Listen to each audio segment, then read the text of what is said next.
আচ্ছা, আমরা হচ্ছে 2025 সালে নতুন ফ্রেশার্স ক্যান্ডিডেট এসএলএসটি।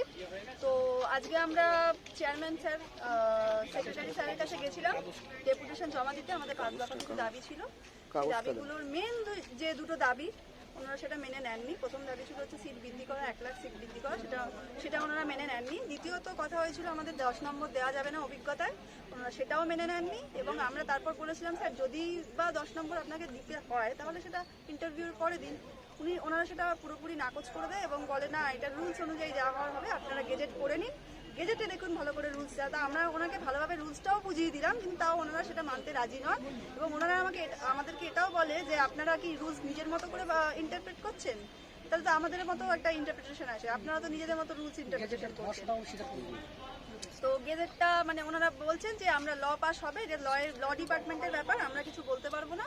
এই লয়ের ব্যাপারটা ইন্টারভিউর আগে আমরা জানাতে পারবো যে আগে হবে না পরে হবে। মানে একরকম ধরে রাখুন এটা ইন্টারভিউর আগেই যোগ হচ্ছে।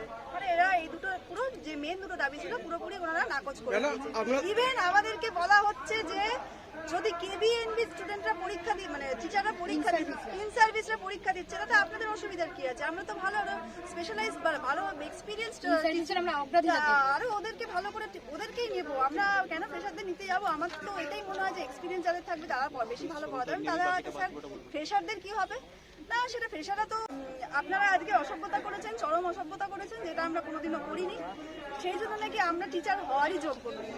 স্কুলগুলো তাতে যদি স্কুলগুলো মানে জিরো হয়ে যাক তাতে ওনার কোনো অসুবিধা নেই। বলছেন যে স্কুলগুলো এবং কেবিএস এনবিএস যদি আসে তাতে আমাদেরই ভালো, তারা তো এক্সপিরিয়েন্স, আরো ভালো পড়াতে পারবে আমাদেরকে। আমরা মানে ফ্রেশার দরকার নেই আমাদের। একটা কথা বলি, ওখানে আমাদের প্রিন্সিপাল সব থেকে যদি খারাপ কথা বলে থাকে একটা কথা বলেছিল যে আপনারা যদি বেশি বেশি আন্দোলনের পথে যান তাহলে কিন্তু আমি 14,000 সিট করে দেবো, 14,000 করে দেবো, আপনারা কেউ চাকরি পাবেন না। আজকে আমরা সেক্রেটারি স্যার আর চেয়ারম্যান স্যারের সাথে কথা বলে যা বুঝতে পারলাম ক্যান্ডিডেটরা কেউ চাকরি পাবে না। ঠিক আছে, আর তোমরা যদি এখনো বাড়িতে বসে ভাবো বাড়িতে বসে আমাদের চাকরি হয়ে যাবে, ভুল ভাবছো, বাড়িতে ওই বসেই থাকো।